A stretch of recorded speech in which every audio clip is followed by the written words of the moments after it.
Welcome to this week's security seminar. This is a class in CS 590E. Today's guest speaker is Michael Santarcangelo. He is with Andersen Consulting, and he is a security consultant for that organization. Today he's going to tell us a little bit about securing infrastructures for e-commerce. Thank you. Good afternoon, or evening, I guess. Basically, just to give you some quick background, I've been with Andersen Consulting now for about 3 years. Within Andersen Consulting, we have a technology group that is dedicated to doing security. I am a member of that group, and in fact, every day what I do is information security for clients, and it ranges. What I'd like to do during my presentation today, we're going to cover real quick what are some of the common terms that we use. I would expect most of them to be pretty familiar to you, but I like to have a very interactive style. If I say something, or if there is a slide that confuses you or you want to know more about, please feel free to raise your hand or just interrupt me, ask me the question. I'll be happy to answer that for you. And then as we go through this, we're going to talk a little bit about what are some of the risks. What are some of the impacts? What happens if we as consultants don't do a good job implementing computer security? What happens if we don't go that extra mile? We'll talk a little bit about some of the solutions. What are some of the technologies we use? What are some of the ways that we employ that? What are some of the things that we do? And then I'm going to spend a little bit of time talking about risk assessments. That's kind of where the bulk of our work is. In order to know what we have to do, we've got to spend some time doing a risk assessment, and I'll talk about that. If we start, everybody has an obligatory slide about the definition of information security. Here's mine. You can feel free to read it if you like, but basically the big thing here is that we talk about managing human and system behavior. The big thing to remember in consulting, at least, is that computer security encompasses more than just the hardware, more than just the technology. It's the end user. It's the people that are using it. So that's why we put human in here. We have to maintain that. We have to get some sort of consistency with both. This is kind of an interesting slide, and it's changed in the last couple of years, so this is why we included it. There was a survey of 51 Fortune 1000 companies that were considering going to e-commerce, some sort of e-commerce. Define it however you want. And so we said, what are your top 3 issues? If you've got an internet strategy, what are you most concerned about? And as you can see, 70% were concerned about security in some fashion. The other interesting thing then is we did a survey at Andersen Consulting of our e-commerce engagements. Again, it's defined. It's a pretty broad swath. And we said, how many of you thought security was important? And how many of your clients thought security was important? And again, 65%. Security 2 years ago, people might have talked about it, they might have thought about it, they might have cared about it. Last year, there's a company called Network Associates. They actually have a computer security launch that they did last year. There were probably 100, 150 people in a room in Dallas. They're focused on computer security. So things are starting to change. Security is getting a lot of focus. We spend a lot of time at clients still educating them about security and then implementing some of these solutions. Traditional security, then, the types of things that we're doing, it includes the host level security. A lot now is talking about secure applications, secure programming. We still do network security. I'd say that's probably our biggest area, focusing on securing the network, partitioning things off, segmenting things off. Physical security is something that still needs to be considered, particularly in financial institutions. And then the big area, the big emerging area is actually policies, procedures, guidelines, and standards. This slide basically demonstrates that to have a good information security system in place, you need to have 6 pillars. Consider those to be identification, authentication, authorization, confidentiality, integrity, and non-repudiation. We do some quick definitions. Right, and again, this is the section I expect most people to be familiar with, right? Identification, that's your username. It's who you are. Authentication, it's typically your password, but it's the way that you prove out that that identity is who you expected. And then authorization is, are you allowed to do what you want? Do you have permission to do those things? Confidentiality is assurance that nothing has been seen by other people, that if I send something to you and I want only you to see it, only you see it. Integrity means that something is accurate, it's authentic, it hasn't been altered in any way. And the non-repudiation is something that's really big in the financial markets. It proves that if I sent you something, not only did you get it, but I know that you got it. So if we start to look at then what are the impacts, 2 big terms we use, threats and vulnerabilities. The threat is something that has potential to cause harm to a system. But it's typically thought of, for instance, a hurricane can be a threat. A flood can be a threat. A hacker, right? Everybody, when you say threat, they think of, somebody in a ponytail with a bandana sitting at a computer smoking a pack of cigarettes trying to break into your system. Well, that's a threat, right? Vulnerabilities, though, are weaknesses. It's something that wasn't implemented right in the system, or it's a hole, right? I mean, SendMail had a lot for a long time. NT still has a lot. Maybe somebody didn't code something right. Those are things that can be exploited. So the traditional risks. Businesses then, if they don't implement good computer security, they can face a lack of privacy or confidentiality. This is a big area now in health insurance, healthcare. Transaction integrity. This is really big in e-commerce now. You need to have that integrity that nobody changed the orders around, nobody changed your business-to-business communications around. False identification of transaction participants. You need to know who you're dealing with, and you need to know that they're the people that you expected to deal with. Right? The inability to prove transactions occurred is I think, pretty self-explanatory in the false storefront. Obviously, people need to have some sort of confidence that whoever they're transacting business with is who they expect it to, and that they're not sending information in the wrong direction. So then, if we were to try to break this down, and we'll work left to right and talk about some of the threats, if on the left there at the client segment, we say that's either a customer or a potential business partner, there's threats at the client level, right? They can download a virus, some sort of malicious code. As they start to then transmit their information over the internet, you could substitute in private network. Somebody can intercept, right? Somebody can take over a session. Somebody can read passwords. And in our experience, we found, think about this. Do you have a different password for everything you do? Right? You might break it down into, well, I've got a password for stuff I do on the internet, and I've got a password for my banking stuff, and I have a password at home, but most people don't. Most people are still learning computers, they're still new to them. They have one password. They have one password, and then when they need to change it, they add a number onto the back of it, so they can just remember, if it's not the first one, it's the next one I tried. If somebody steals that password, they've gained access to a lot of things, a lot more than just a computer system. Web servers. This is obviously in the news every day. Somebody somewhere has hacked into another web server.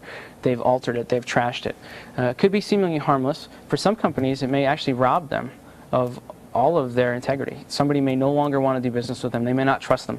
They figure if their web server was hacked, somebody changed their pages, then I don't know what they're doing with my credit cards. I don't know what they're doing with my information, and I'm not willing to give it to them anymore. So that's actually a pretty big risk, even though I would say to some traditional security people, it seems more like a nuisance. The real threats then, in my opinion, come in the back end. If somebody breaks into an application server, they start viewing or modifying sensitive data. Insurance companies see this all the time. Think about it. If an insurance company is playing out claims, and you have a way to insert yourself in there that you can get paid a claim once a week, it's a pretty lucrative job. It's a pretty lucrative opportunity, and that's where we tend to focus a lot on trying to protect these types of things. And then, of course, once somebody breaks into a corporate network, they've got exposure to a lot of the systems. And again, same thing, right? They can look for passwords. They can look for interesting files. A lot of UNIX systems then will create our host files, and then you can just map your way across the entire network. The big thing to remember, though, too, is that attacks can also come from the inside. The mainstream media, in my opinion, is kind of focused in on the hacker, somebody coming in and trying to attack you from the outside. But our polls and other polls on the internet actually show that's about 30% of the time. Most of the time, the attacks are coming from internal, from somewhere else. But the key here, basically, is that this is all negative. Whether it's bad press, whether it's stolen information, whether it's some sort of denial of service, this doesn't work out well for companies. So then if we start to talk about where do the threats come from then? All right, so disgruntled and former employees, that's actually number one. That comprises about 70%. Now, I had somebody ask me once, do we make a distinction between disgruntled and former employees? No. And the reason is, in our experience, a lot of companies, when you're terminated, they don't take away your access badges. They don't have a real good system for taking away your passwords, changing your rights, taking away your dial-up access. Or a lot of companies now, on their dial-up servers, they have one username, one password, shared by 25, 50, 100 people. Well, they fire you, they don't change it. You still have access. So you were disgruntled, now you're former, you still come in. Competitors. competitors can definitely go after your information. Thieves, they're always a motivation for money. Hackers. Hackers, we've kind of made the distinction here between hackers and thieves. Hackers, we tend to say, are more, they want to do it, right? It's kind of like bragging rights. I'm the first one who broke your website. I'm the one who stole this information. I prevented your customers from doing something. Thieves, on the other hand, are more motivated by stealing these plans, I get money. We've seen cases where there was actually a company, this happened a couple years ago, there was a company that was manufacturing a product with a company in Korea, the US company connecting with a company in Korea. They sent the plans, years of R&D, they sent the plans over the public internet. Another company in Korea had actually been sniffing that network, took the entire set of plans and beat them to market. The company spent millions of dollars in R&D, they lost it all. They lost everything. This other company beat the pants off them, and they got free R&D out of it. And then foreign governments. I think we throw this in there for the shock factor. But if you followed the news, if you followed CNN during the recent scuffles in Europe and in the Mideast, they've talked about hackers that have broken in and stolen stuff. In fact, a couple weeks ago, I actually read an article, and it's, I think, fairly dated, that talked about the fact that during the Gulf War, there were a group of hackers in Israel that hacked into SecWar computer and took out like tank movements and tried to sell them to the Iraqi government. And the Iraqi government just figured, no way, nobody could ever hack into the US. But imagine if they believed them. Imagine if their asking price was low enough. And they said, yeah, sure, we'll buy those. And yeah, we'll put some people there just in case. Right? Things start to change. So then the impacts to businesses, we've already talked about the fact that they can face some public embarrassment. Not to pick on anybody, but Bell South has been hacked a couple times. We do another presentation that's just kind of an endless loop, and it shows here's what the website looked like before, and then here's how it got hacked. Bell South has popped up in that presentation 4 or 5 times, 4 or 5 different hacks. My favorite one says security, something Bell South does not have. Right? Now, they still do pretty good business, but imagine if you weren't a utility. Imagine if you weren't regulated that way. What happens if somebody keeps hacking your pages and putting that up? I think your customers are going to walk away pretty quick. Compromised integrity of information.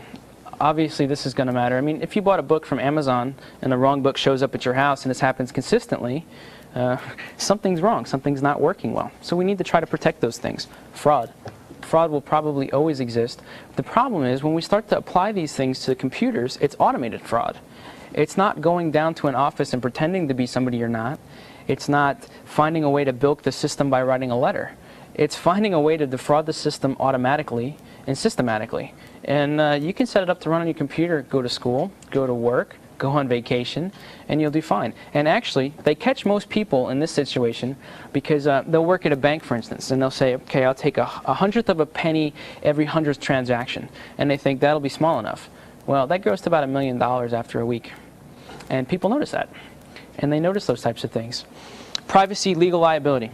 This is big. If anybody's followed HIPAA, which are the new standards, federal standards for information privacy in the healthcare. These are very big. And I think what we'll start to find after we settle out Y2K is that we're going to have a lot of really sharp lawyers. They're going to really be computer savvy. Y2K issues will be gone. They'll have this knowledge. We've moved everything from centralized mainframes to some sort of distributed computing. And in the rush for Y2K, we haven't really thought about security. So I think we're going to start to focus in then on breach of confidentiality, breach of privacy. And there's going to be a lot more legal liability showing up that we hadn't really considered before. System and network outages. These happen all the time. A couple months ago, MCI had a backbone cut out. That created a lot of problems for a lot of people. Theft of communication services, right? This is the old-time hacking. This is when you tap into the network switch. You start making long-distance calls. This will still be around too. Loss of credibility, loss of market share. Actually, it's kind of funny. If you look at some of the sites that have been hacked, their stock prices dip by as much as 25 to 50%. Most rebound, but not all of them do. And then financial loss. If we want to try to then quantify some of this financial risk, what happens? It's been estimated by more than one set of people that Melissa this year alone was 7.6 billion. Another figure I saw said that for every virus on a desktop, it takes an average of $153 to clean it. Between actually running the antivirus software, updating it, educating the users, lost downtime, things like that. There was an international bank. This actually happened a couple years ago. Big bank, New York. They didn't have good EFT security. There was a Russian group that was able to transfer almost $12 million. Nothing they could do about it. Apparently, 6 million online consumers have been victims of credit card fraud, unauthorized use. I don't have a lot of details behind that, but it's a pretty alarming statistic. And then actually we've seen, if you start talking to computer companies, about a year ago, if you asked a company that had an internet presence or at least a gateway, they have internet access in, you say, have you been hacked? Is anybody knocking at your door? Have you had any sort of a breach? They'd say, no, of course not, or I don't know. And we kind of looked at that and said, well, either they're lying or they really don't know. Well, a year later, it's going up. It's more than doubled. Yep, we've had an incident. Yep, people are knocking on the door. Yep, we've had a breach. We see these things coming through. I tend to think people now understand what a breach is. I think they see it coming through their doors. And I think this number is probably still pretty low. I think a lot of people don't really see it yet. When we go to a client then, what are some of the solutions? What are some things we look at? If we want to talk about some of the technology, then we're going to focus in on firewalls. I'd say maybe 4 years ago, there's a big push, right? Firewalls are internet bad, evil. Firewalls are good, right? A lot of people caught that message. There's still a lot who don't, but I don't know of any. Intrusion detection systems, this is actually in the corporate market, this is still a pretty new idea, putting in intrusion detection systems. In fact, I'm working on a proposal right now where we've designed an intrusion detection system in, and we've actually gotten a lot of attention for that. But good, positive attention. They've been excited that we're willing to include that type of a thing. Encryption. There's lots of different levels of encryption. Authentication. People are starting to realize that just using username and password doesn't work very well. Why? Same reasons we just talked about. People choose really easy to guess passwords. We were at a client in Dallas, Texas, and we were doing a security engagement, and we said, tell you what, why don't we check to see if we can find any passwords. So we took a password cracker, dictionary program, it's NT network, but we were in Dallas. So we loaded in names like Aikman. We did Dallas backwards. We did Dallas. We loaded in Dallas Cowboys with the numbers of the famous players. All kinds of permutations that you can think of. We ran it. I think we cracked like 300, 400 passwords, just like that alone. Not too tough. Or a lot of the corporate environments, again, people have to think about so many systems, they'll write them on a yellow Post-it note, stick them under the mouse pad. There was one example, somebody wrote it with their eraser. Their monitors, they collect a little bit of dust, they wrote it on the monitor. They took the back of the eraser and they wrote their password in the monitor. Or these are a little bit more clever, but they're just as easy to find. Lean back in the chair and look up at the ceiling. If it's a drop ceiling, it's got little crossbars. People write the passwords on those. Or they'll write them on the file cabinet, or they'll write them on the side of the computer. But if you know this, you go look for it. Or the same thing, a lot of people look like a picture on their desk. They'll have a pet, and they'll have the pet's name under it. Try that with some number after it. You'll probably get in. You'll probably find it. So people have started to say, geez, you know, passwords just aren't working out for me. So they started to go to authentication tokens. They've started to use smart cards. And now they're even starting to get hardware. They have keys. Now that you've got universal serial buses on a lot of laptops, you can get something the size of a keychain, plugs into the back. It's a hardware key. You do that with a password. The company's fairly sure that you're who you expected to be. They also now have, about 2 years ago, if you wanted to get a thumbprint scanner for your keyboard, you'd pay about $1,000. You can get one now for about $20. And in Windows NT, actually, they've integrated them quite tightly. You can walk up to the computer, put down your thumbprint, it'll work. We've got some clients in the financial industry that are actually starting to do retinal scans. And in fact, I read an article yesterday that there are a lot of ATMs, in fact, in the New York area, that are starting to use retinal scans to validate you. No more, in fact, you don't even have to show up with a card anymore because the patterns on your eye are so different. And what's kind of interesting is, like, we all saw the movies of the 1980s where somebody would sneak up behind somebody else, choke them out, pop out their eyeball, go up, hold it. It doesn't work that way anymore. They've changed that technology too, so you don't have to worry about losing an eye and losing all your money. In fact, if you lose your eye, you got a lot more problems than that. Yes, sir? How do you deal with getting rid of the biometric when you no longer are with that bank, or when the bank loses the data and now your biometric is available to everyone? That's a good question. That's a good question that I think a lot of people haven't thought about yet, quite frankly. Hardened OS. Is this a term that's familiar with you guys? Are you guys familiar with the idea of hardening an OS? Good. A lot of corporate America isn't. You say hardening an OS and they say, I'm sorry, what? And so what happens is, if you think of something like, for example, Windows NT is gaining a lot of popularity. In corporate America, it's popping up all over the place. In fact, most places are running NT on the desktops.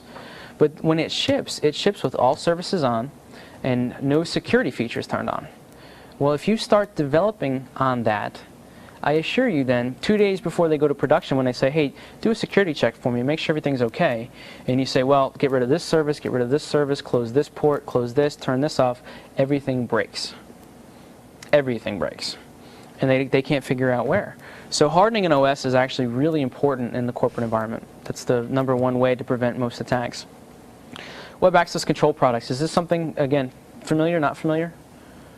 There's a big product called Get Access. There's a couple other, SiteMiner by Netcentric. Netscape has a solution as well. These are kind of really unique for companies that are going to more web-based models. I was working at another client in Dallas, and they are doing full-blown, actually it's a complete internet DSL rollout.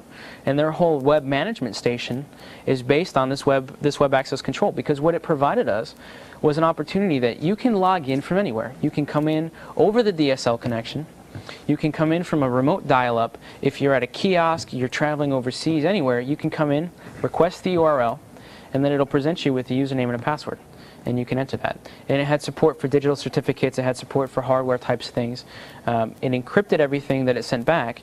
And the beauty of it was then that it gave you an encrypted cookie that did two things. The web access control actually gives you the authentication that you need, and then it gives you authorization. And it builds a table of which other URLs you can protect. The advantage here is that most people are crafty enough that they'll say, well, I know what the URL I need is. I'll bypass the authentication. I won't have to enter a username and password. This intercepts, it actually has a plugin that sits on the web server. And it intercepts every single URL request, and it looks at it. It says, who's requesting this? Is this a protected URL? And it does this in a pretty split second. It maintains a table. It says, oh, protected URL. And then it immediately checks your browser. You put an encrypted cookie there, and it says, okay, is this a valid cookie? Is this person do I know this person? And do they have access to this web page? If so, you're loaded up right away. If not, it'll bring you to a login page. You enter in your username and password, and then it'll redirect you and it'll bring you right back to where you were.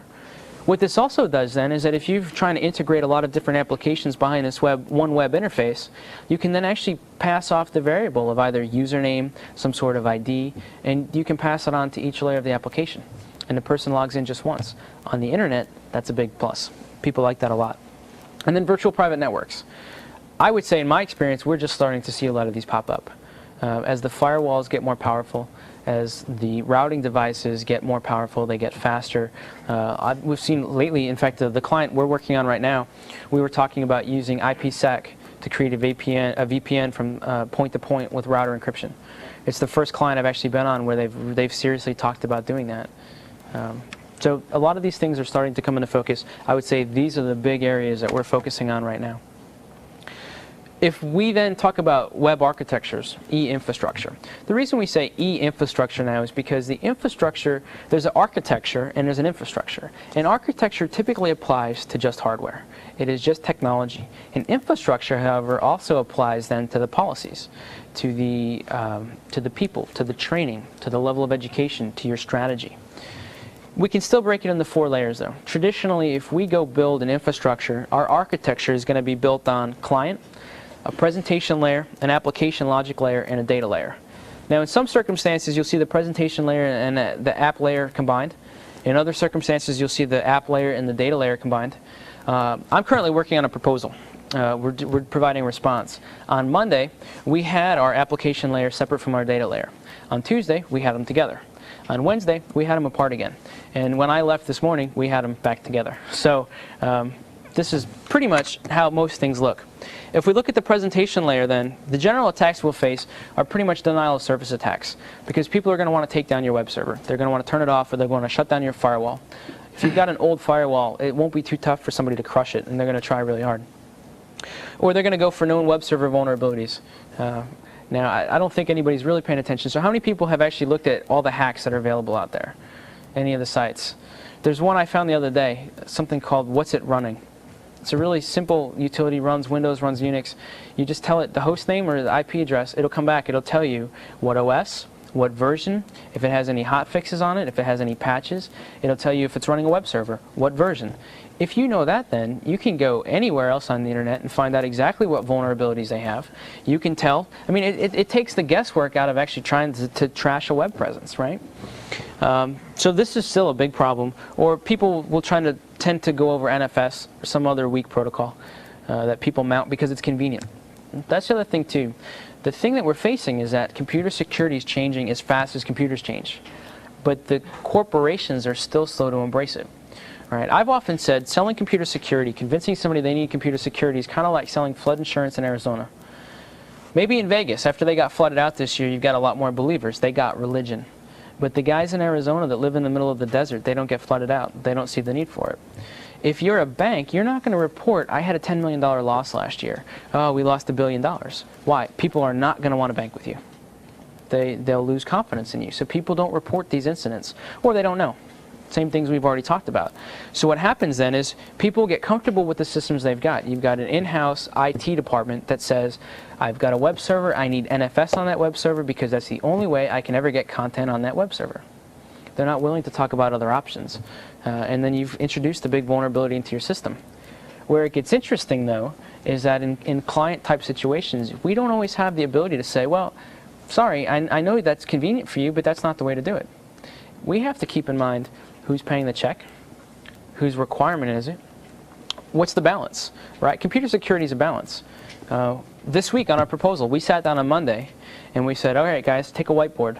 What's the ideal architecture? Here's all our requirements, right? And we're doing financial transactional data, and it's globally. So we're talking about, well, we need non-repudiation, obviously. We need end-to-end message-level authenticity. We need to verify integrity. And we really need confidentiality. I want point-to-point encryption on everything. Well, looks great, right? We spent 10 hours developing all these things, explaining it to everybody, and then we went to our alliance partners. They looked at it and they went, well, that's great, but you know what? We're the network provider, and I don't want to do point-to-point IPsec. I want to do line encryptors, but only in my network, and I don't want to have routers on the edges that I have to maintain that do that. And then somebody else said, well, you know what, though, guys? I see that you're looking to do a PKI, but we already provide that, and I don't want to re-architect all this. So we had to sit back down and say, okay, here's our requirements, and now we don't have a clean slate. Here's our puzzle pieces. Here's how we put this together. So what's kind of unique about consulting then is that you may know this is the right security solution. This is the absolute best. This is the Fort Knox. But what you have to do is take everything into account. And in fact, we were at a client where they wanted to use NFS. And it was a 3-month battle to finally convince them that this was really a bad idea. And ultimately, we did a penetration test. And we showed them how easy it was to come back across that NFS link into their back end and start disrupting things. And then they were pretty quick to believe, right? Again, they got the religion. But a lot of the common solutions, though, a lot of the ways we'll help this, we'll talk about patch management. If you see a site like CERT or a site like CERIAS or Coast, somebody who tells you, these are the vulnerabilities, these are the things we found, usually attacks will stem from those vulnerabilities for the first 48 hours, pretty hot and heavy. People look at those right away. Everybody's willing to try them out. You wouldn't believe 8 months, a year, 2 years later, the number of people that haven't implemented those patches. They don't look at it. Patch management is critical. It's not an easy thing to do either. Think about if you've got a system that part of the shop uses HPUX, part of them uses CERIAS, somebody else uses NT, they've got a site in Dallas, a site in Kansas City, somebody out in the West Coast, then people over in Europe. How do you coordinate all that? And do you want your administrators updating a patch every time a new one comes out? Because some of the vendors, they're releasing patches weekly, and that's downtime. And then that's maybe it impacts something else on your system you've got to affect. So patch management's not as easy as it sounds, but it's a really good way to stem a lot of problems. Creating a DMZ, again, this is something everybody's familiar with. Basically, you create 2 sets of firewalls, or you can use routers. You can use IP packet filtering on the routers. And you create an area that you control, and you know what's going into and out of it, and it's a little weaker on one side, so you will allow a lot more traffic inbound and some connections outbound. And then between your presentation layer and your back end, where the family jewels are, it's real tight. You allow very limited protocols. You can do content filtering. You can stateful inspection on your firewalls. And you can really check everything that's coming through. Obviously, the OS hardening and security policy compliance things. There's a product made by Axent Technologies called Axent ESM, Enterprise Security Manager. This is something that particularly for a Unix or an NT system, and it works really well in an NT system, you can put it on and you can say, okay, on every PC, I don't want anybody to be an administrator. These are the permissions I want on these directories and these files, and this is what it looks like. Once a week, you can run that, and you can check it. You can say, did anybody change it? Did anybody suddenly become an administrator? Did somebody thwart some of these? And then you can automatically correct it, put it back. A lot of times, power users or just users who aren't quite sure what they're doing, they need power, they need more advanced privileges on a system than maybe they should have, and they create vulnerabilities that they're not even aware of, that you're not aware of if you don't know they're doing it. This is a great way to do some of that policy checking at your OS level. Web access controls? Yes, sir? How does that work? Does it create a hash or something of the actual password files, or I mean, when does it take an image of the certain, I don't know, attributes of the particular file or directory that you want to? Yeah, what happens is you create a baseline image, and it does two things. For instance, if you're running on a Windows NT, you can say, okay, I want these directories to be set with these permissions and these files, and I want to check for these vulnerabilities. And you run it the first time, and that establishes a baseline. And it can save either a copy locally or it can save it centrally somewhere. And then when you run it again, it'll compare the two. It'll say, last time I ran, I had this. Oh, this has changed. And then it can check, is this an allowable change, or did something here go wrong? And then it flags it, creates a managed report. And then you've got intrusion detection systems. And they're kind of neat, too. I have a little bit of familiarity with Network Associates. And they've put together now a tool they call Event Orchestrator. It allows you to put your intrusion detection system with your host-based system with your firewall all together, and they hook in. So, for example, your intrusion detection detects some sort of detects an attack coming through your firewall, and it says, "Oh, it's coming over this port." Issues a command to the firewall: stop it, turn it off, shun the attack. Yes, sir. So why don't you get a denial of service attack that way? You do. That's exactly what happens. And then the other drawback to that is you get a lot of false positives still. So you have a network device that goes down and it starts sending out 200 SNMP messages per second, and you start shutting everything down. So a lot of people don't use it. But it's some interesting technology. The other way that you can use something like that then is you generate a message. It sends a page, it sends an alert, it sends an email. And then it can actually, you can even program it to say, I've detected this on this port, this is what it looks like, do you want me to take this action? And then you can say yes or no. What that does, yes, sir? With that event orchestrator, yeah, don't you have to use proprietary 32-bit APIs and their stuff that they license out? Right. Yeah, and right now it only works with their software. So for instance, if you want to use a Gauntlet firewall, it works great. If you want to use Checkpoint, it doesn't work so well yet. They're changing that though, because we've given a lot of pressure and said, well, this isn't really good. Because again, the other thing you're going to find is that it might be really ideal to use all Cisco and all HP equipment. It doesn't work that way. A lot of places, well, these guys had Sun because Sun came in and gave them a good deal, and then they got HP over here because that was a really good deal for them. And then IBM was over here, and they had some mainframes, and now they have some AIX boxes. So yeah, that's a really good point. But it's kind of neat in terms of a trend, where things are going, things you can do with it. At both the application logic and the data layers then, the trusted relationships that people establish between servers is a big threat. If one server is compromised, so is the other one. Shared usernames and passwords. You see this a lot in programming, right? Somebody will say, okay, well, this program can run as this user, and here's the password. It's coded clear text. In a database, for instance, it might have CRUD access, and it can do anything it wants. That's a really big risk, actually. And then privileged access controls. There's a lot of like privilege brokering programs, like the freeware, like sudo or something like that, where you can say, okay, not everybody's root, but there's a lot of places that still say, you go in, well, how many people have access to root? Oh, about 20, 30. Wow. How do you trace if somebody did something wrong? We don't. So the way you do that, you audit consistently. But now there's a downside to auditing, right? You got to have disk space, and then you have to have somebody to go through it.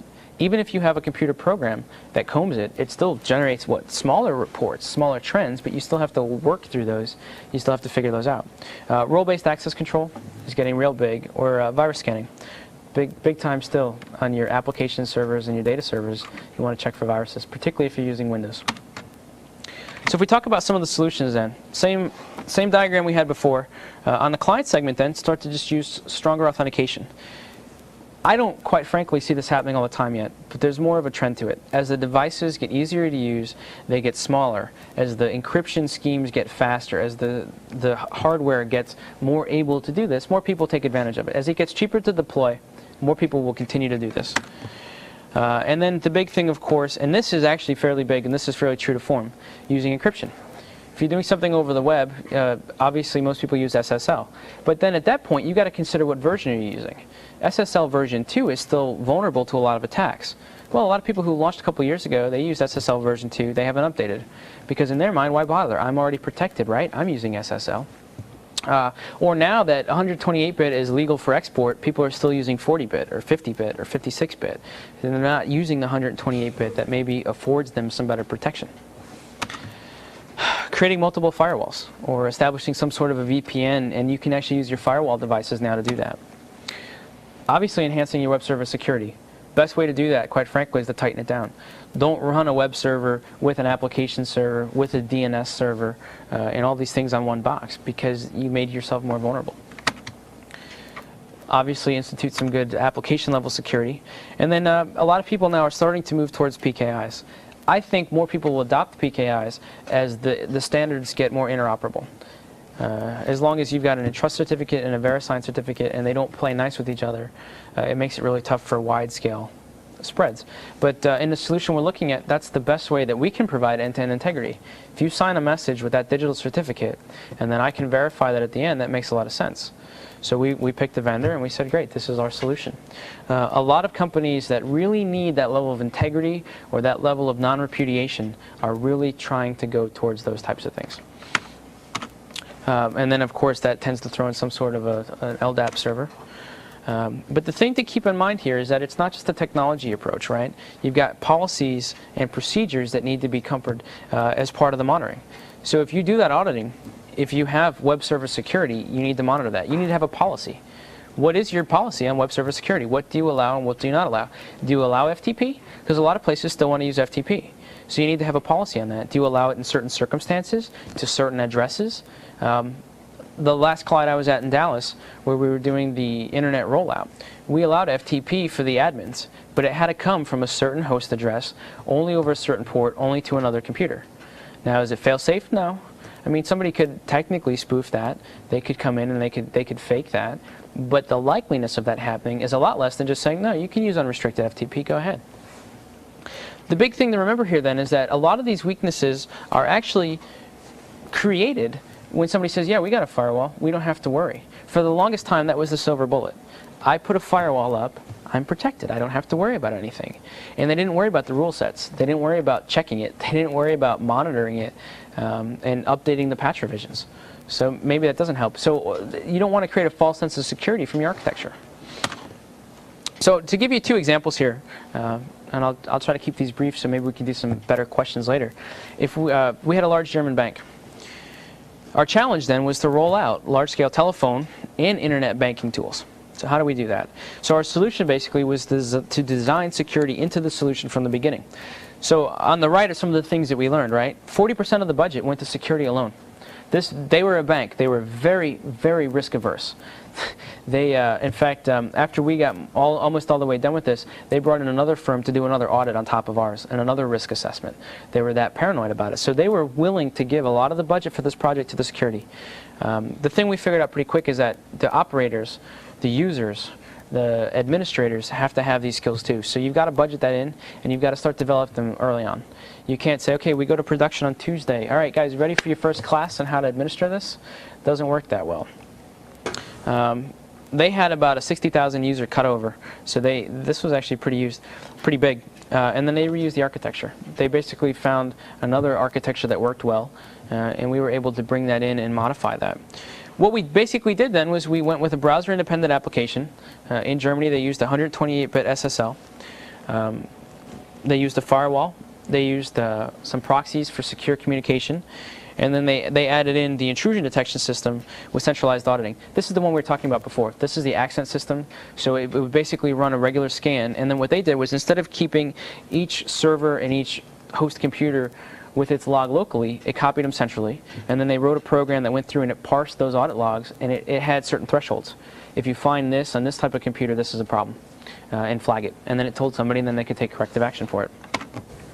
So I tend to think this is a pretty standard way to look at it, but basically your customers and hackers, right, because they had to throw in the hackers, are connecting through the internet. They put up a firewall and then the web server, and then it was pretty straightforward.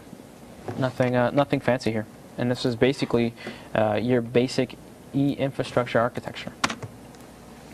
Then they had another large international bank. As you can see, the financial markets have been quick on the uptake for security and the need for it. So this one, they wanted secure sign-on for bank web customers. And they wanted single sign-on, they wanted secure sign-on, and they wanted to be able to extend this later on. They wanted to say a year down the road, hey, we've got all these other cool things we can offer them now, and I want to be able to go down that road. I don't want to have to limit myself. So what we did was we took a more modular approach, and that included actually putting in eCommerce, the web access control product.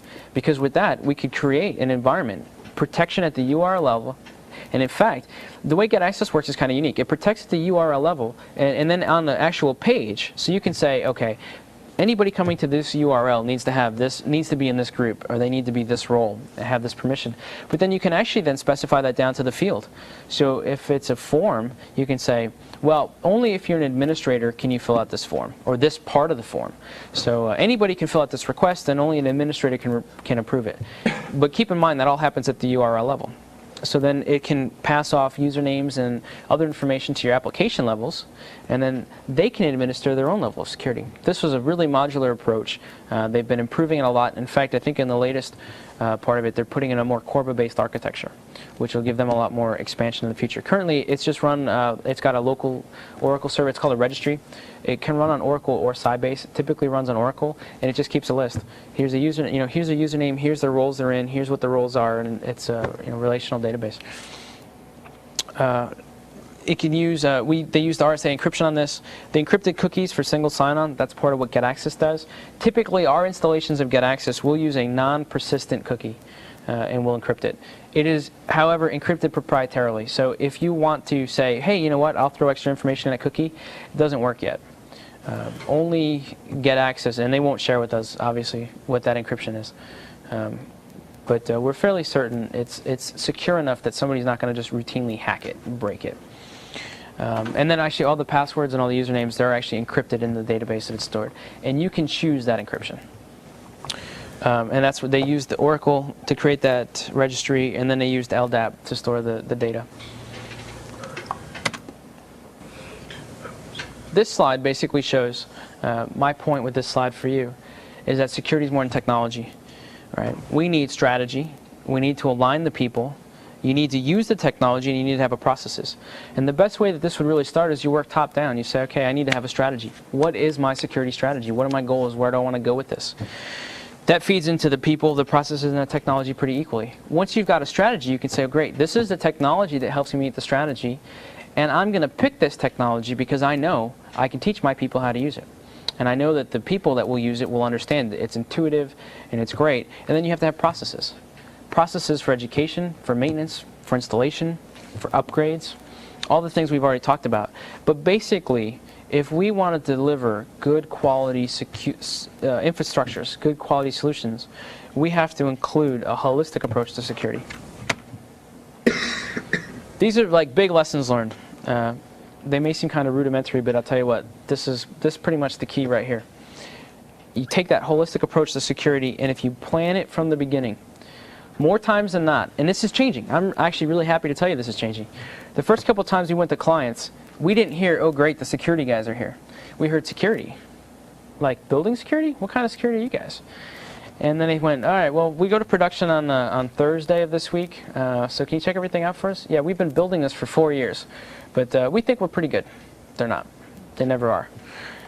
But now people are saying, you know what? We're doing financial transactions. We need security. You guys want to be part of the team? Tell you what, how many people do you guys need? And this proposal I'm working on, we've actually, the architecture team that we've got overall has got 11 people on it. 2 of them are fully dedicated to security. That's what we do. So it's exciting. It's changing. We're designing it in from the beginning. When you design it in from the beginning, it's a lot easier at the end. A lot of people still they think of security and they think, oh, you're going to put up a firewall, I can't FTP anymore, I can't get my job done. Or a lot of companies, a lot of business executives look at you and they look at you, you look at them, and you see dollar signs flashing in their eyes. All they see is, how much is this firewall going to cost? How much is it going to cost me to do this? Now I got to hire new people to administer this? I don't want to do that. They need to start to see this as an enabler. if you have good security designed in from the beginning, we'll get you to market quicker. We'll get you to market securely so you won't lose your customer base. People will feel comfortable with you. And security then becomes an enabler. How do you do new business? How do you get somebody to the business over web? I still have people call me and say, hey, Michael, you're in information security. Can I use my web on the internet? Or can I use my credit card on the internet? That's safe. Can I buy something? Is that safe? Right now, I mean, I do it all the time. I was an early adopter. I bet most of you have too. But people who don't know much about it, they don't get it. Now, if a company comes out and says, we've designed security in from the beginning, we're pretty confident with this, you're going to bring a lot more consumers. Of course, keep in mind you're going to bring a lot more hackers, right? Because if you've built this up to be a secure system and somebody can break it, that's great for them. That's really bad for you. You've created a new incentive. So, I mean, there's a balance. Everything we do in security has some sort of a balance. You need to plan for it. When I talk about planning here, I mean plan to have administrators. Has anybody here ever done any sort of system administration? Right? It gets busy sometimes, right? What happens when your server goes down? You focus. Now, think of being in that position and then somebody coming to you. Now, you guys all, I know, like security, right? That's why you're here. But think about if you didn't. Think about if all you knew was your system administration and somebody came to you and said, look, I know you're already going 50 hours a week and you don't have time to upgrade and learn everything you got to learn. By the way, now I want you to monitor all these things, and we're going to add all these new desktops for you, and I want you to take care of these things, and if this alarm goes off, you got to take this action, and you got to watch out for patches, and you got to watch out for viruses, and you got to also do user administration. We can't do it the old way anymore. When you have a crisis, what do you focus on? You don't focus on security, because it's not your love, it's not your passion, it's not your job, right? It's something they thrust on you.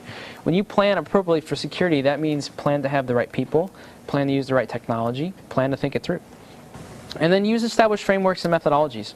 They're out there. You guys are developing them. We're developing them. We're employing them. We're testing them. If I take one bank and an architecture works great for them and I bring it to another bank and it works great for them, it's no shame for the bank. It's great for both of them. It means that they're both secure, right? Provided I used an established framework, if I used a good methodology. So on that, I guess we should maybe start to take a look in a minute here as to what are some of the risk assessment things we do? How do we figure out if something is a good framework or methodology? Some of the other mistakes that we've kind of figured is, like I said, people wait too late. That's probably the #1 mistake. They haven't thought about the business risks, right? This is the kind of interesting thing too. I suspect a lot of you have read a lot of the network magazines or a lot of the PC type magazines. Everybody now has some sort of article on security. Well, that means somebody comes in, particularly in our environments, they were on the train, they were on the plane, they picked up a magazine, they saw something about a firewall. I need a firewall. I need the best. I saw this article. This is great. This is what I want. But they haven't told you what they're protecting. They haven't thought about it. They found a solution that looks great, but it doesn't match up. So you got to really consider, what are you doing? Or they'll give it to a junior member. I don't want to be bothered with security here. Go figure it out. Install it. I'm sure it's fine. They picked a solution when they don't understand the technology. It's not even that they didn't match it up right. They don't get it. They heard somebody on a radio or they watched somebody on TV say, oh, if you've got hackers, you need a firewall. They go, all right, I need a firewall. Don't know what it does. If you said, what does a firewall do? I don't know. They ignore OS level security. We see that all the time. Or, again, thinking passwords and IDs are enough. Think about it. Or go play tricks on your friends. See how many people have strong passwords. You'll be surprised. Right? So the big focus then, we come into an engagement. Big part of consulting is, what is a risk assessment? How do we do this? This is the part, if you've got questions, feel free to ask me. This is something I've actually had the pleasure to do a couple of them. And the good news is, the more you do it, the easier it gets. And this is surprisingly common sense. So all the things that you guys have thought about already, the things you've experienced, the things you've watched and learned, they all apply here. It's just, in order to do a good risk assessment, you've got to pay attention to the details, and you just have to think some of these things through. So basically, let me get past this.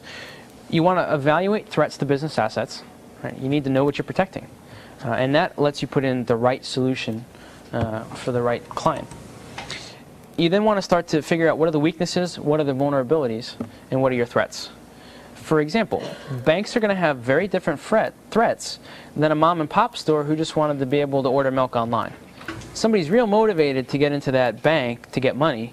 They might be a little less motivated to go to the mom and pop store to prevent somebody from ordering milk online, right? And then we need to make recommendations. So the whole part of this assessment is to come out of this with saying, here's what we saw, here's what we think you need to do. We call it a quick hit risk assessment. What that means is this is something we can do in as few as 2 days or as long as 5 weeks. Obviously, the longer you do, typically the better in depth it's going to be, right? The more in depth, the more time you have to interview, to evaluate, to figure things out, the better it tends to get. Typically, we'll do this before we write a proposal. A lot of times the proposal's already been started or we've already been awarded a contract, so we'll come in and we'll start talking about these things. But basically, again, our objectives remain the same. That pillar I hold up in the beginning, the confidentiality, the integrity, availability, those are the things that we need to protect. That's the first thing we start with focus. And then we need to determine the security risks, and then we need to sort of rank order them. All right, if we just give somebody a laundry list, well, you could be hit by this or this or this or this, it doesn't make a lot of sense. But if we start to rate them, okay, you could have this problem and this problem, this is a high probability, this is a low probability, they start to get a real good picture of what's going on. If we do a complete risk assessment, we've got 6 steps. The first 2 are iterative, and quite frankly, if you do a good job on the first 2, the rest flow pretty easily. You've got to analyze the environment and assess the business risk. And the reason they're iterative is that, well, I've got some more slides to talk about it, but the more you do one, you'll learn more about the other. It may not jive. You go back, you check it. It may not jive. You go back, you check it, until you get a pretty honest picture of these are the assets, these are the true assets, and this is the true environment that I'm dealing with, and this is how. For example, somebody could say, yeah, oh yeah, password policies? Yeah, we got password policies. Here's the binder. It's really thick. Yeah, we force people to change them every 45 days, and they've got to do all these great things. Well, then go talk to a user. Do you have to change your passwords? Do you know that there's a password policy? Are you forced to change your password? No, I've never changed my password. Well, did you have to follow these guidelines when choosing your password? No, I used my dog's name. Right? So that's where you start to, when you analyze the environment. You've analyzed the environment, you've assessed the risk, then you do a quick security strategy session. Now, if you're pressed for time, this is the one area you can actually drop off. If there's something in this model that has to go, that's the part that can go. But this also gives you a lot of value. This is when you sit down with the business leaders and you say, why do you need security? Or why do you think you need security? Where do you want to be? Where is your business going? And how do you need security to get you there? How do you need to enable that? Then you develop the recommendations. And this is where the experience plays in, right? Developing recommendations. Because typically you want to see it, you want to understand it. You prepare your final report, and then you make your presentation. So when we analyze the environment, we need to document the security controls and the weaknesses. And then try to get an understanding of what are the requirements. So the best way to do this is you conduct interviews, you review documentation, and then you do site surveys. And the 3 of those, again, that's also an iterative process. You might talk to somebody, they'll give you all kinds of information. It's great. Oh yeah, by the way, do you have documentation? Yep, here it is. And you read it, and it doesn't match up to any of the notes you took. So then maybe you go on site, you check things out a little bit. You try to log into the console, you see how easy it is. You see if they left default passwords on. You go back, you talk to them again. You say, well, I kind of read this in the documentation. What does this mean? How did this make sense? What does this do? This can, if a company has kept really good documentation and they've got knowledgeable people, it makes a lot of sense. But a lot of times, if you're coming in as a consultant, you're a threat. People aren't real excited about telling you all their weaknesses. They don't trust you. You might be getting paid by the company to do this, but you don't work for them. Or they don't want to expose their inadequacies. They don't want to open themselves up and say, oh, I was wrong, or I made a mistake. On the other hand, sometimes you go there, and the IT people have been screaming for somebody like you to come in, and they can't wait. And they try to tell you everything that's wrong with the system. And they're excited to see you. They've got a laundry list and a pen, and they're here, I got this idea, and this idea, and this is how you can fix it. You need to go through a couple rounds of those. Document them out. There's some formats you can use. You want to document all of these reviews and interviews. In terms of people you might want to talk to, we've got a list of some people that might help. You want to talk to a functional expert. How does the system work? What does it have to do? Why? Who needs to use it? You always want to talk to the management of the business leader. These are the people that will help you understand the impacts, particularly if you need to figure out what's the likeliness of this happening. You also need to understand what's the loss if this happens. For example, I worked at another client on the West Coast, large computer manufacturer. They work quarterly. So the last week or the last 2 weeks of every quarter, they've got over $2 million an hour in transactions going over their website. If you take down that website then for 4 hours, they've lost $8 million. That's pretty substantial. The really funny thing is, actually, we had a guy make a mistake once, and in Oracle forgot to write the commit in, tested out a script, thought it worked fine because it didn't commit, exited out. It automatically inserted the commit, locked out the entire Oracle table, the entire production system went down. Now, it happened actually in the first of the month. There was no traffic on the site yet because it hadn't really gone live. It was still in production test. Imagine if that had been the last week or the last day. It took them, I think, 6 or 7 hours to recover from that. $14 million they could have lost. Right? That's so the management business leads, they'll help you understand that stuff. And then it makes it real easy when you're going to make your recommendations and you can say, well, you're using an outdated web server with no controls. And from my discussions with you, if something happens, you're going to lose $15 million, but our solution is $50,000 to implement. At that point, it seems like a no-brainer. Obviously, you want to talk to security administrators. If they don't have one, you want to talk to the security technical architects or somebody else who knows about it. Again, any experts on the security functionality that should be there, you want to talk to them. You want to get an understanding and appreciation of how things are working. Maybe you want to talk to a network security lead. A lot of places still, they have application security, network security. Talk to the guys in network security. Are they using firewalls? Are they using intrusion detection? How are they authenticating things? Are they changing the passwords on the routers? Talk to, a lot of companies still have internal audit. Again, separate from security. If they have that, find that lead. Talk to them. As you're then assessing the business risk, you want to document the key assets. So again, you're talking to the business leaders. What do you need to protect? Are you protecting information? Are you protecting service? What are the threats? What are the vulnerabilities? What are the business impacts? What happens if something happens to the environment? You need to identify all that. You need to document that out. You need to do it pretty clearly. And you need to remember, the main audience for this is going to be business people.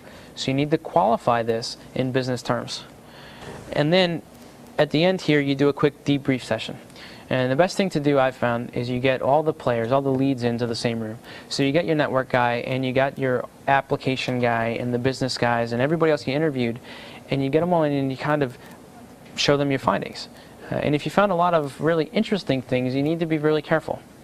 These situations can be fairly politically charged at times.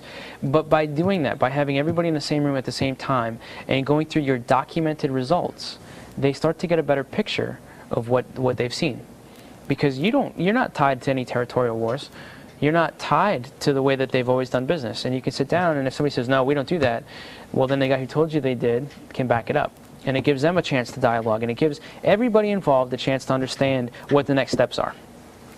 And then we have created a thing called a threats matrix. And with our threats matrix, we complete that, and it kind of lists, okay, here's the threat, here's the impact, here's the probability of that happening, and if it does, here's the level of damage. And we made it real simple. It's high, medium, or low. So that way you kind of get a weighted number of anywhere between 0 and 9, right? And 9s are bad. 3s are the highs. So if you get a 9, that's something they really need to consider. When we're assessing then the business risks, you want to identify the assets, identify the threats, then you identify the vulnerabilities, right? Again, remember, a threat is a person, a thing. If you live in an area that gets flooded a lot, if you live in an area that gets tornadoes a lot, versus a vulnerability, well, you're using outdated software. You haven't programmed this real accurately. Then you need to determine the business impact. Again, rely on the business leaders for this. A technical guy might tell you, oh, yeah, it'd be really bad if that happened. But they might not really know the numbers, the dollars and the cents. And then you need to prioritize the risks. Again, this is more identifying the threats. I've pretty much covered most of this. The vulnerabilities, again, you take a look where the security is lacking. And then, like I said before, we kind of have this priority scale. And it's a quick little equation. So it's not calculus. Everybody can remember it. The risk is a potential damage times the likelihood. So again, a 9 is something that's a red alert. Somebody needs to look at that. The strategy session. Now, I think these are a lot of fun. This is a chance where you can kind of brainstorm. You can talk about pie in the sky. This is where we're going to be in a year. These are the things that can really affect you. Where do you want your business to be, and how can we help you get there? You've talked about the future business initiatives. So a lot of companies now, brick and mortar stores, they want to go on the web. And they're going to start by selling CDs. That seems to be pretty low cost, pretty high transactional volume. And you say, well, where do you want to be? Do you want to sell everything, or do you want to sell some things? And as you start to talk about that, then you can say, okay, well, what's the risk if you do this versus if you do this? Then you can talk about the options. And then you could say, well, if you do this, we can add this type of thing in. For example, we were working with a company, brick and mortar, and they wanted to go online, and that's exactly what they did. They first started selling CDs. So you could come to their website, you could find out where their stores are, you could get the phone numbers, you could get the hours, or you could buy CDs. And then a little bit later, they actually started adding any sort of electronics, because they found that those things sell really well over the web. And they're actually right now struggling to decide, well, should we also sell washers and dryers and refrigerators? Can you come to my website and say, this is the fridge I want, and I'd like delivery on this date, here's my credit card, thanks. And they're still trying to figure that out. And what they're finding is that each of these has different options. They need different levels of things because they're integrating with different systems. So then they're starting to prioritize those, and that's kind of what they did. That's why they took that approach. And then it was documented out. Developing your recommendations. Obviously, if you give somebody a laundry list and say, here's all the things we found wrong, goodbye, you haven't really given them a lot of value. The recommendations are kind of the bread and butter to this. That's what they brought you in for. They could probably come up with a list of their own problems themselves. What they want to know from people like you and me is, what can we do about it? And why? What's the right thing to do? So when you start to develop your security recommendations, you might want to leverage existing things. You might want to say, well, you're a bank, and I know that other banks use these products and these combinations. This is what the architecture might look like. This is why they do it. This is how they've done it. Or you might have to come up with new ideas. You might have to come up with new things.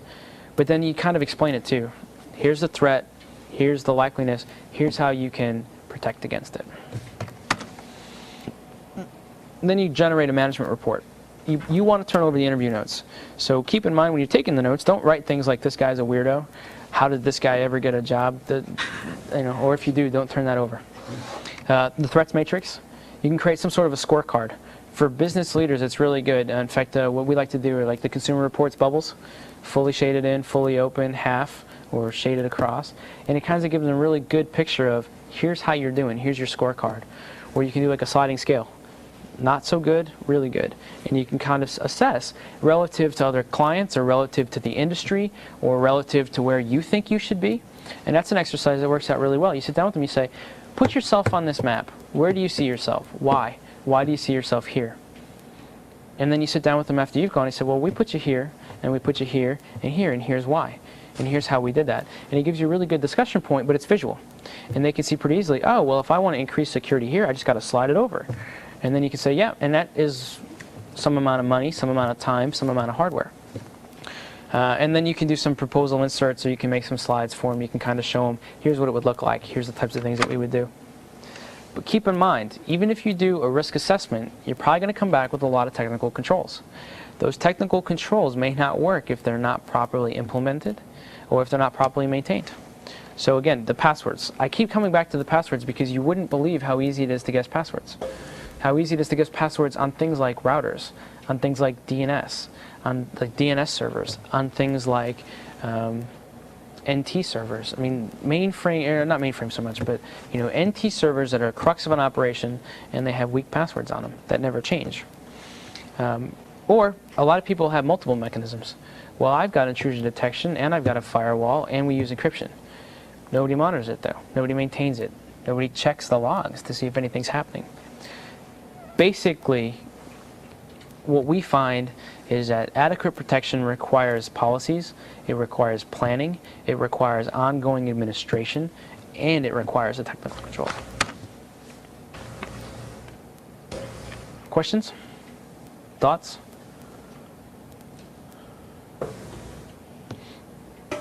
I couldn't have answered everything.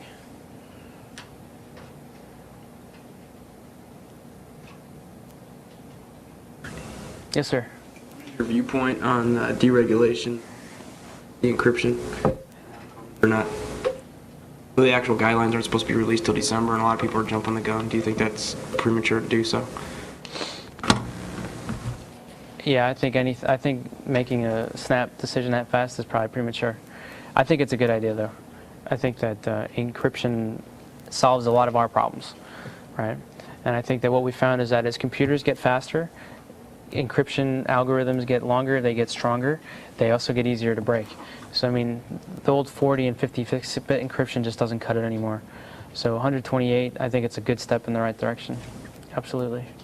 It's a pretty political area though too. Does anybody read Bruce Shiner's work, Cryptogram? Right, pretty interesting stuff.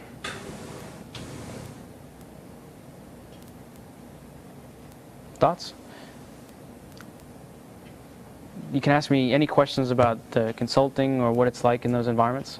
I mean, for example, I'll tell you about this week. Right, we're working on a proposal, as I already mentioned, and I kind of hinted that architecture's changed. What happened was we came in, and when you go through a proposal response, the first thing you do is called request for information.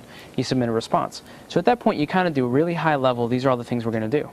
And they actually hadn't brought us in yet, but we had a networking guy who needed some security, so we threw a bunch of terms in. They looked at it and said, wow, that looks really good. Well, we're working with some different alliance partners. One of them is actually a value-added IP network. They don't want to be called an IP network because they offer a PKI solution, they offer routers with encryption, they offer encryption across their backbone, they offer all kinds of things like that.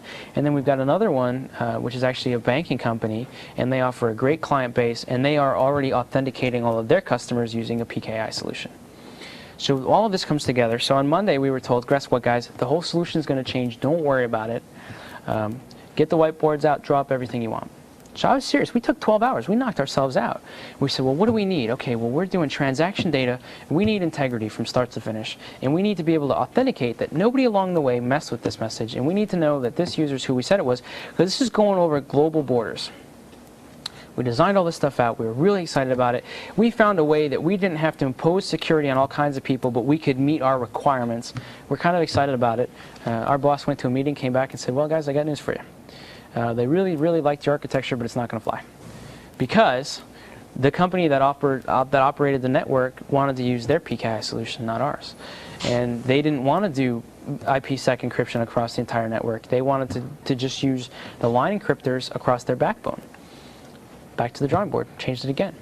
Well, then we figured out there were some problems with that. That actually, if they operated the PKI and they were the certificate authority, then that created problems with the other people that were also certificate authorities. So then we had to get everybody together and talk about this. So what you find a lot of times is that if you're in a consulting business and you're trying to design a solution, you can get to a pretty good solution, but it's not a straight path, and it's not a one-shot deal. It really requires staying on top of the technology and then managing all the different interests and managing the different viewpoints and trying to understand how all that plays into a solution. And then you got to be willing at some point to say, well, no, this isn't going to work. This solution that you've tried to force me to use doesn't meet these requirements for these reasons, and here's why we can't do that. So, what gives? How do you want to negotiate this out? Which is more important, and how does that work? So it's kind of an interesting field. Other thoughts, questions? Has anybody ever done consulting work? Couple? Anybody thought about it? Anybody been interested in it? No? It's not that bad. It's pretty fun. I learn a lot. I mean, the biggest thing I found is that every day in the field, the big thing to remember about being as a consultant too is that you're the expert.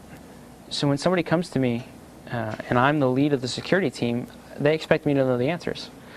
So I spend an hour on the train into the client every day reading every security trade rag I can get, and an hour home every day reading them, as well as about 6 or 10 dozen websites, or not 10 dozen, but 6 or 10 websites during the day, trying to see if anything new's happened, to try to follow the flow of some things.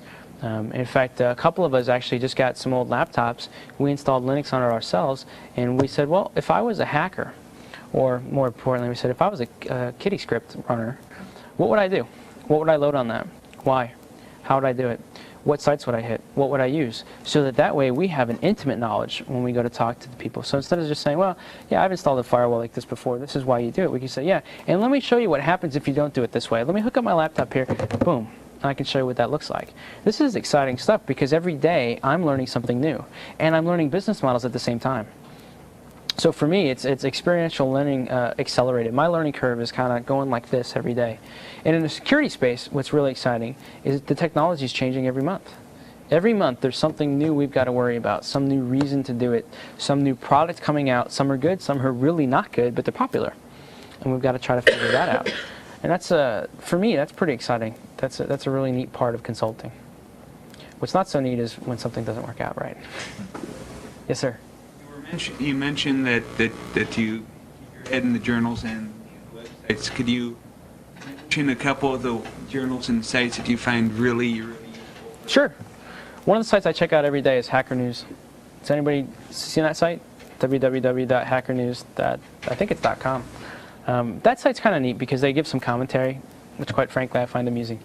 But it talks about vulnerabilities. It talks about things like encryption.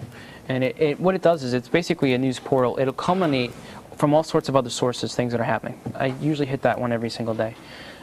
Security Focus is something I'll look at a lot, which is at www.securityfocus.com. And that one's kind of good. If you want to see what some of the tools are, or you want to see what some of the scripts are, or some of the hacks that people are using, they keep an archive of those, which are kind of neat. I mean, I recommend in a controlled environment trying to understand what some of these things do and really taking a look at it. In terms of the security trade magazines, surprisingly, I read things like network computing. In fact, I even read, today I was reading one called New Media, because they talk about secure Java programming. They talk about web server security. Let's see, there's a couple security ones, and there's one called Security Information Magazine, and different things like that. If it's something you're really interested in, you can give me a call there, or people here will have my email address. I can put together a list for you of stuff that I sit. The other thing too is just go to Yahoo, go to computers, and go to security. There are tons of websites and a lot of interesting information. Or just go type in hacker and do a search. You get a lot of really neat stuff. Just be careful with what you download.